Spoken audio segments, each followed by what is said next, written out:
This is my writing portfolio presentation. Favorite writing strategies. Each person has their own strategies and their own type of writing, their own perspective on what they think, and the way they choose to use this. Some of the ways I choose to use this skill is 1. Take good notes and use them when writing.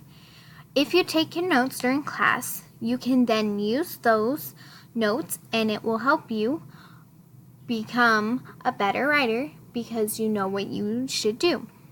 2. Use feedback from previous assignments. Once you have submitted an assignment, the teacher will go back and grade it. They normally leave a comment. After that, you can go look at the comment and you can see what you did great on and what you need to work on.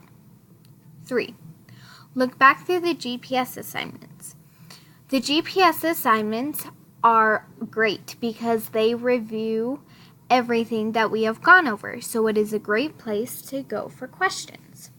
These tips have helped me become the writer that I am today.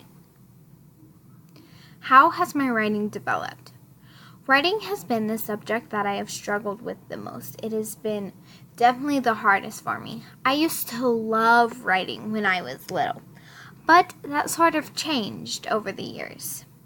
That does not mean that I still do not put as much effort as I can in it and try my hardest. It is just harder to do that. But I have noticed that my writing has developed a lot, which means I am learning something. What writing means to me. Writing is something you use every day. Whether it is writing an essay or texting or sending an email. Anything like that, you always use writing.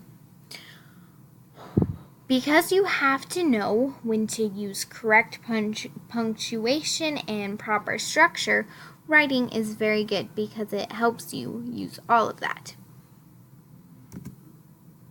Overall, writing is the most important skill that you can have. You use it again for everything, and you always will. There's no doubt about that. Writing is also a good part to tell somebody your story. It's a very good way to take your emotions and put them all out on paper into this beautiful thing. Thank you.